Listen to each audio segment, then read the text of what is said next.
Well, hello everybody. Hello. I don't know what this picture means to everybody here. Probably Massimo could tell us first. What could this picture mean to you?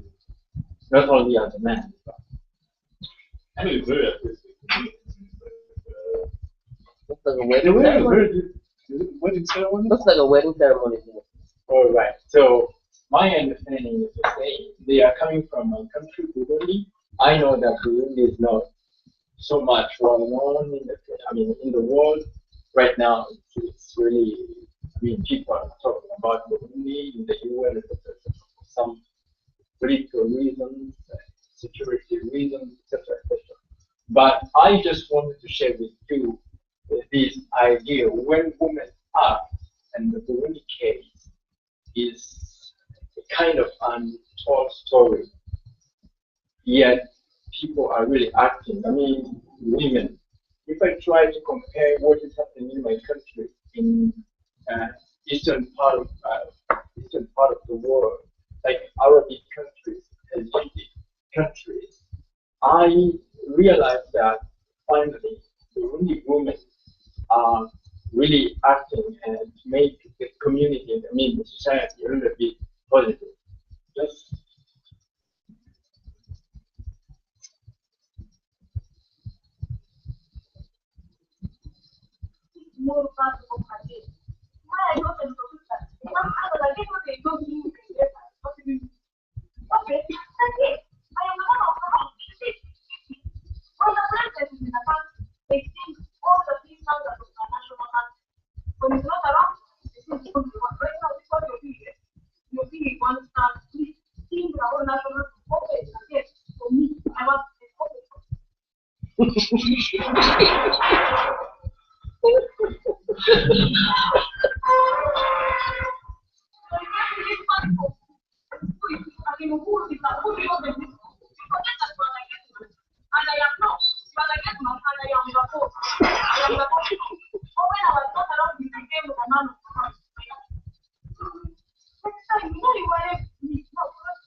so for me, this video, this woman is not Burundian, she's a Ugandan, but it's very important for me because it brings in so many, topics like who owns the power right now, not only in my country, but all over the world, or what is the culture is educating people to do, to act.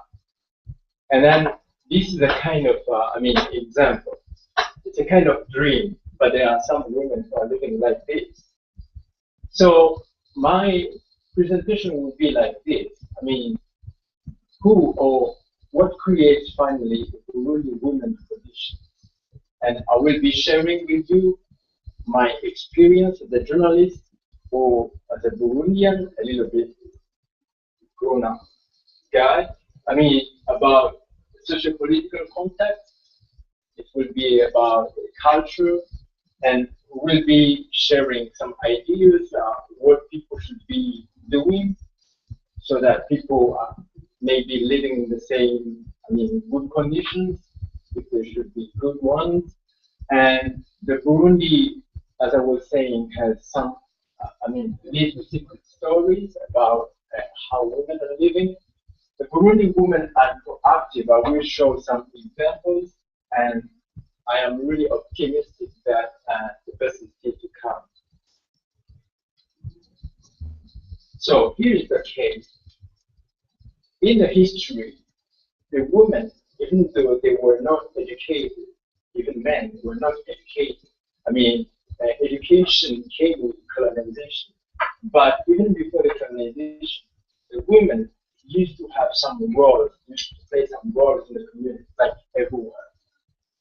This is a kind of queen or princess, if I can say so. The way they were dressed would also determine what should be the roles in the community, in the kingdom by then. And then, for example, there were some tribes. If you go and get married to a woman from that kind of tribe, means that you had a kind of, I mean, level of life or rank, or you were considered in a certain way. And in terms of civil rights, for example, let me consider political or the elections right. I mean, the right to elect, to vote. I was trying to compare what was happening in the world already in my country, which got its independence in 1962. In 1961, the women went to vote, which was not happening in so many countries in the world. This was in 1961. They vote. I mean, even right now they are voting, but you know there are some cheating. But at least they have this right to vote. And in the 60s, there were this kind of, it was not the only one, but we have some lycée, we call them lycée. I think that the word is used in English too. And, oh, welcome, yeah. I did some volunteer activities with mom there. And then this was a school for women. This was in 1960, even before the independence. So this is to prove that some women were going to school by then, before the independence. So you see that all the tools were there just to help women to get a kind of, evolution. Let me go ahead. The shared responsibility that I'm talking about. We know that everywhere, in every family, we're saying that the family is getting, developed due to what women are doing in the families. We say that behind every powerful man, everywhere, there is women. And I think that is true. When, children are going to school, it's everywhere. Most of the time you will see women behind them. Like mothers, like sisters, great sisters, like aunts, etc., etc. It's the same in my country. But you will see that they have a kind of activity in terms of economy, which is conditioning also the political, level of thinking, etc., etc. Yeah. I'm fascinated by the colors that those women wear. So, wait. It speaks the fashion designer. If you go up country, in my country, and not only in Burundi, but also in Rwanda, also in Congo, I think also in Zimbabwe. No, but it's the type of clothes. I think so. It's kind of bright colors. I think that they symbolize kind of pureness of countries with this kind of woman. I don't know why, but they like just to show. You see, it's like beautiful, powerful people, like in civilized. Let me say in Western countries, they like to put black suits. I don't know what to say. That's very interesting. Yeah, it's the other way around. Exactly. So, but there is also what I call the international contact. We were colonized by the Belgians. Before them, we had, Dutch people. But at the same time, we had this Christianity coming in my country. And there are some logics that they were establishing in my country, not only in my country. Like, you see, with Christian, they will tell you, oh, you have to respect, no, women, you have to love your husband, and the man, you have to respect your wife. It means so many things if you try to go behind those sentences, because they are trying to limit the woman, what the woman should be doing in the family, in the community. And I think that there are some other aspects also in the Muslim, society. But this is what I call the international context. The international context is also, like, even right now, if you try to consider even in America, how women are living with different, salary, even though the intellectual, they are taught to some things, they are not considered the same way. So it's not only in my country, it's also everywhere. So I was saying, these women are also responsible, or they are responsible for how they are living. Because you will see that they are in the small business. How come you leading the small business with your family, but you don't happen to get benefits from the small income that you bring in your family? It means that you're responsible in some way. So is there a kind of resilience? Is there the culture, or I mean the kind of a culturally considering things, way of life? You see, those are the kind of questions that people need to understand. I understood Hussein was saying, I was trying to go through this phrase yesterday, but yes, I understand. Nobody can understand this if you don't go through culture, through political aspects, through history, etc., etc. And I'm not a historian. I'm not a geopolitics. Geopolitics. I'm not. I'm just a journalist, and I'm trying to share what I grew.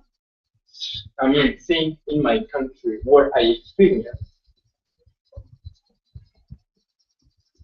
So here are some other aspects, some untold stories that I named them. We are in 1993. This woman's name is Sylvie Kinigi. She was the prime minister in my country. We go back to 1990. How many countries had a woman as a prime minister? Yes, Kashif?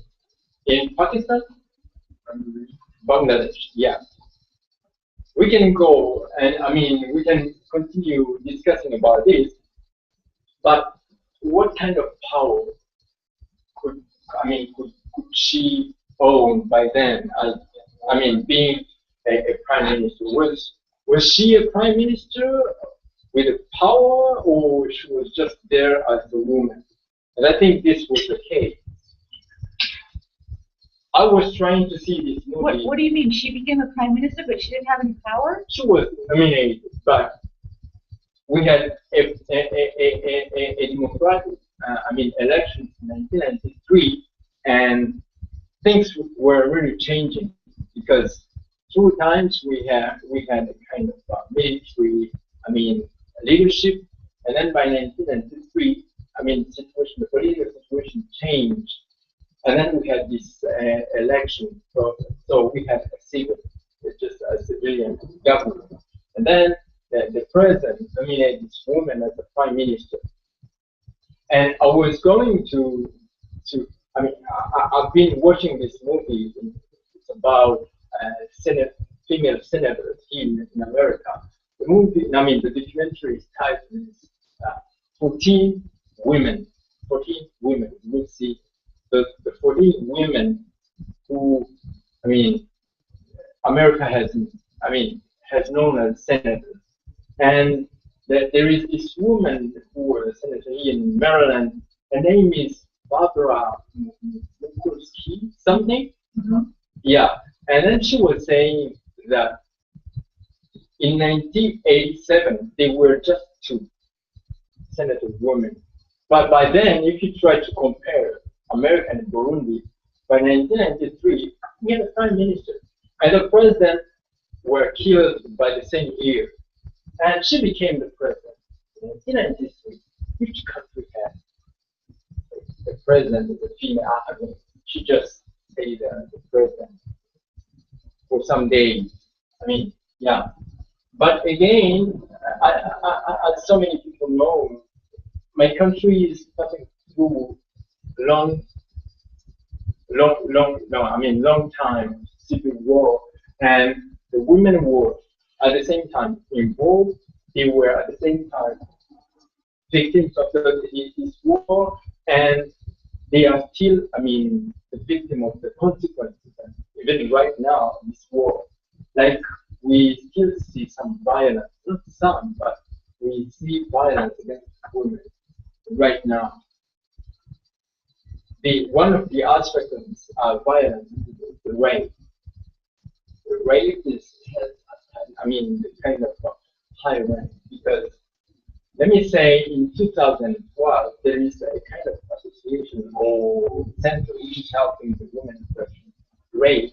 They were, reporting that they have 1,440 something raped women, and those who happen to go to the center to report. You can understand how hard things are.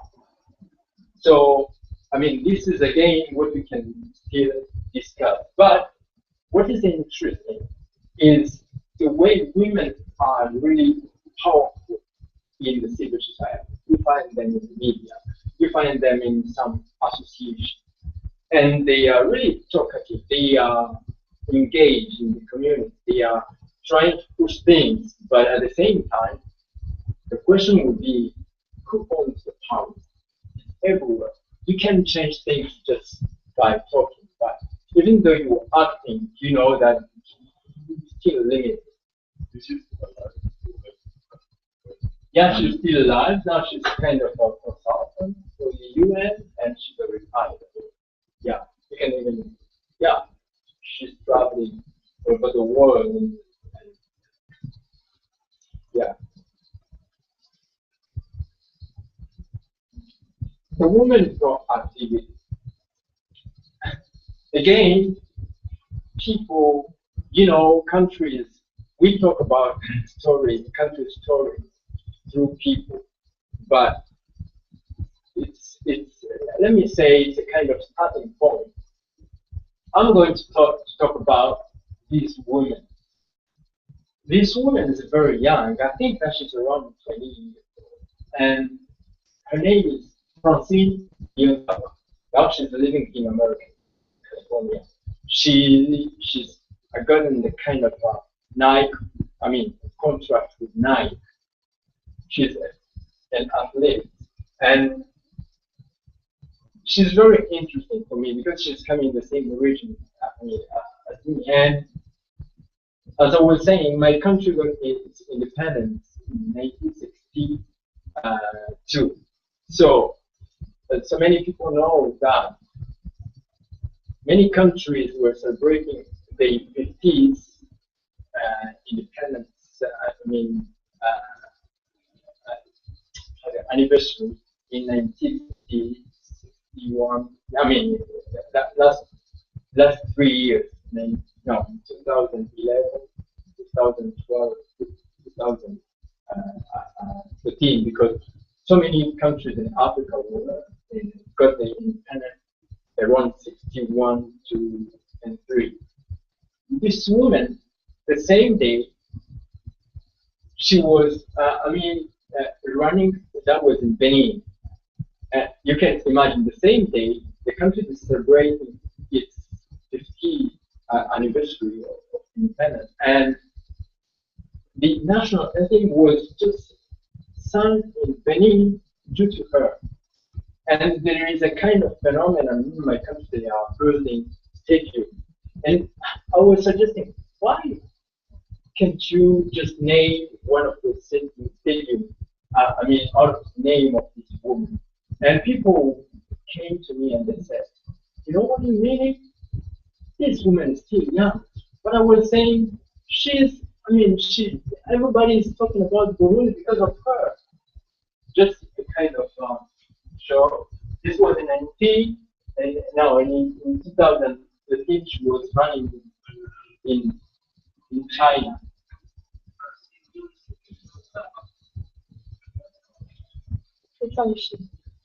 In the front, yeah. You can see that just the way she's done.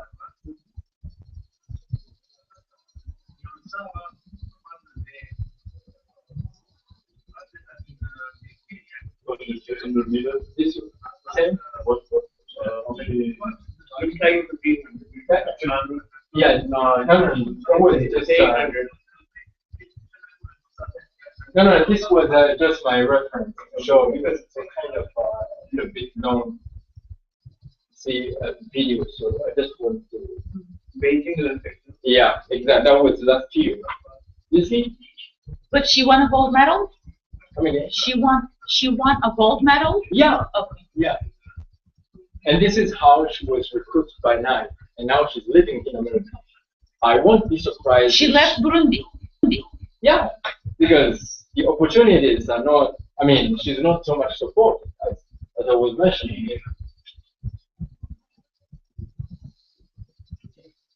So here is another woman that I would like to talk a little bit. This woman was the first female in the world to be part of the International Committee, Olympic Committee.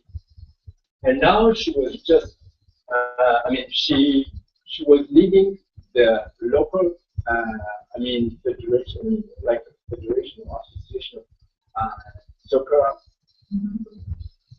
Yeah, the FIFA locally, but internationally, she was the first female to be part of the executive. You see her in this great company, and this very year, I think that last month, she was nominated to be the president of the commission, which is, following all the women who are playing, soccer all over the world.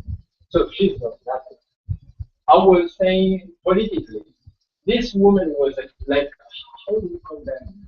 The woman who march and then they, showing the model. The social side. So your friends, her. And then now she's living in France. She's now involved in politics in France. So she has attended kind of level of responsibility in terms of politics. And we see some people involved in terms of diplomatic staff and politics in the region. This woman was the East African community, the East African East Africa in 2008. At the same time, I guess in 2012 we had the Burundi and East Africa, etc. So those are the 5, 6, 8 countries. And we have this woman. Probably you can go and look who they are through Google, etc. This is why I just put the names. This woman became like in America. She's invited to some summits, some conferences, events, etc. Because she found a kind of orphanage to 1993, and then now she's working with, in terms of development. So she became a kind of international figure.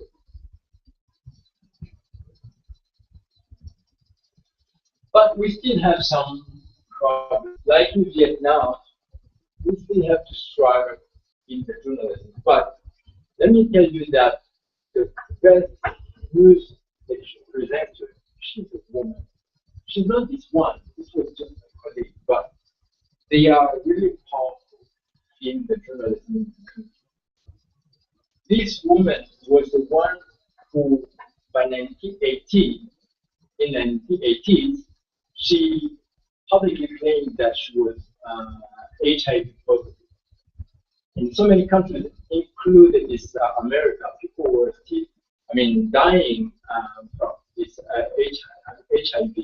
But she said, look, I have to publicly say that I'm HIV positive so that I may help people go and say, you see, to get this kind of test blood, etc., etc. So she became like a pioneer, and then now she became. 1980s? Yeah, she claimed that 1980s. And then now she became like an international pioneer in this field of HIV. I'm sorry, how high is HIV? Oh, well, we talk about 63%. 63%? Yeah. Of the population? Yeah. No. But look, this is the kind of data that I don't trust. Yes, personally, I don't trust in them. How many population? So the population, like in so many post-conflict countries, population is really growing up. We are around 11 million. And no. You compared to the size. No, The size. of- It's like 50. Small country. It's like Very small 50,000 square meters. I mean, how is money? So we are around 27,000 square kilometers. That's very tiny. So it's a very tiny country. So It's And- overpopulated, right? yeah, it's all. And So I was women wondering, my population. Oh. Now You worse. We don't even have to compare. You worse. So we see women who are really in society, I mean, issues like fertility. This is a woman who's very famous in that field. And Well, you know, according to UNA, yeah, the prevalence rate of HIV and AIDS in Burundi is 1.3%, 1.3. between 50 to 49. Okay. And people that are living with the disease is 72,000. 70, 72. you can understand. So that's What is the prevalence rate? 1.3%. 1.3. She found 6%. Yeah. No, it depends. What is that? The prevalence? Prevalence Yeah, rate? Prevalence? Because this is from UNA, so it is the official Yeah, source. yeah. Oh, That's prevalence rate. It's 6%. Yeah. Well, it depends with like from what year. so not 63. No. This is why I was saying things are just changing. Yeah, but there's a big difference between 6% Yeah. and 63%. Oh, I said 63? Yeah. Oh, no, it's a 6% something. Oh, okay. Okay. 6.5, 6 point something. Yeah, It's you changed were right. around. Oh, Sorry. Yeah. Sorry. I see why I kept saying 63, 63. So yes. Oh, yeah. Okay. So, and again, right now internationally, you know that, my country is so much involved in conflict. They are sending troops, different countries which are in troubles. And within those troops, you find even women. Like this one, she was in Mogadishu in Somalia. You mean UNK mission, right? Yeah. They are UN, but they are working, they are managed by the AU. African Union. Yeah. So, but I still understand that things have changed if the majority also is changing. Now you see women working really hard. This is not the kind of, this is really tough in my country. I see women working hard like this. That thing is heavy, and she's riding a bicycle. Do you think right. this is a kind of montage? Well, This is correct, picture. This is daily life. I'm telling you. Let me tell you, you see, like in so many African countries, women are starting working early in the morning at 5. They are working in their farm till the end of the day. So, do you think that there is any difference? Yeah, the women in my country is stronger than the men. That's Yeah, they might not. I don't think it's a question of stronger than the man. No, what you they know. do is they use their power. No. That's what they do. Use their power, steal all the money, and they just, misuse people. Right. That's what they do. I think that's a misinterpretation. so. Just It's not perception. It's reality. so to talk about Simple, just agree. If you don't say it's like. to talk about Eva's country, Liberia. When I was talking about the women who are international people, Liberia, when they were negotiating peace in Ghana, that was in 2008, I think. 2003. 2003. They were saying, look, these are women who were negotiating, participating in negotiations in Ghana. They were saying, we took the example from Burundian women, the way they went to negotiate, even though they were excluded, but they taught us some lessons in the way they had to, to keep fighting. So again, this is what I wish. I wish to see many women so much involved in politics like this one.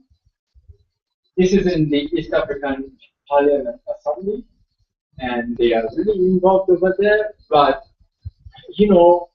we say that the politicians are the mirror of the society. If we are not, very powerfully involved internationally, they are not going to change things. You can understand. And I would like just to show you a kind of summary, a takeaway of what happened in my country actually through conflict and how women were struggling. You can see this international figure like Nelson Mandela was so much involved in negotiations between Burundi and negotiations. And just to mention something that this video was made in between 2000 and, no, 2005 and 2007, because some aspects just changed. They are saying that women are leading the parliament, which is not true because they kicked out the woman who was the parliament leader, and the second vice president by then she was kicked out. I mean, she resigned, but she was not replaced. So things have been changed and has been changing. Let me just share this. It's a small. I mean, it's a short video, but you can understand in a very wonderful English. That's what I was sharing with you. So,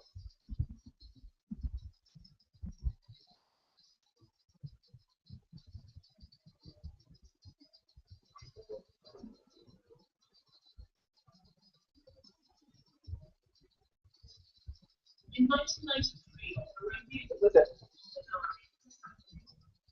war broke out. Struggled to armed groups People are looking for him with the guys to like go. Can you imagine?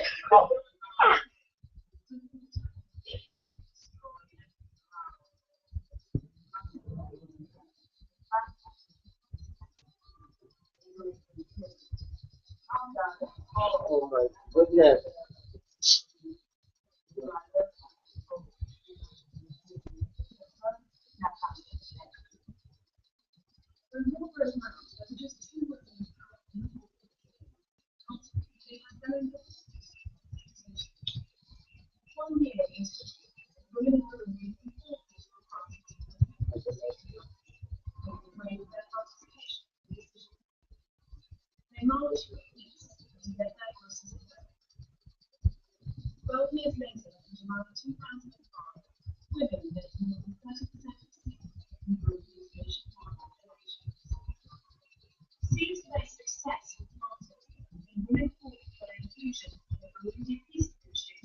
During the late 1990s,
when UNICEF, the United Nations Development Fund for Women, other UN agencies, as well as regional women, have 50 women and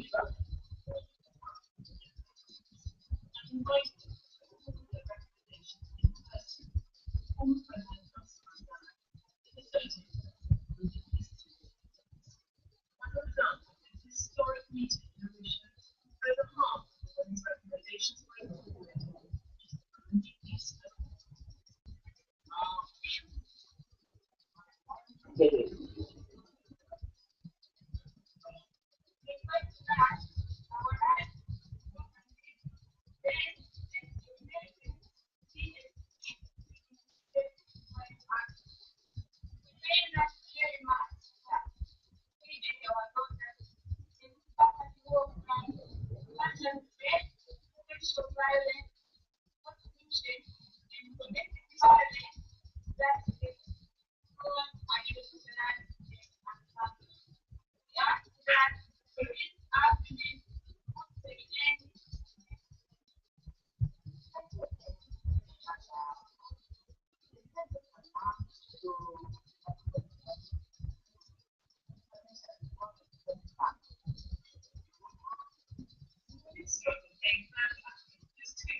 implementation of that, together with the success solution, contributed heavily to women's recent election.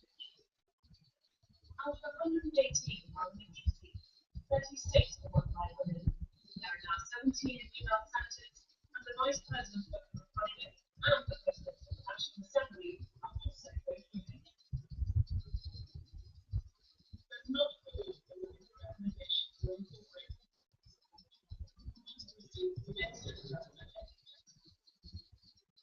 Their request that sexual crimes against women, particularly crimes against humanity, is excluded.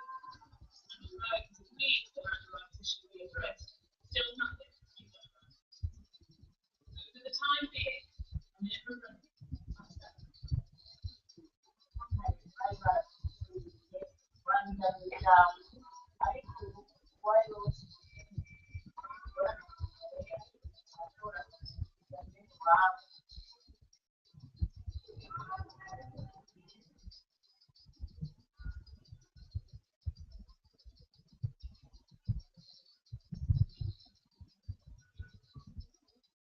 So this is a great question. From where to where? I mean, it's a big process, a very huge process, because there is not only one aspect that is determining how the community is to be. There are kind of a combination of so many things. But I wish women could, attend a kind of level in the decision round, and then probably things would reach in. So Sarako is saying before yesterday through an email, come and join us. Interesting presentation. I don't know how it was interesting, but I thank you to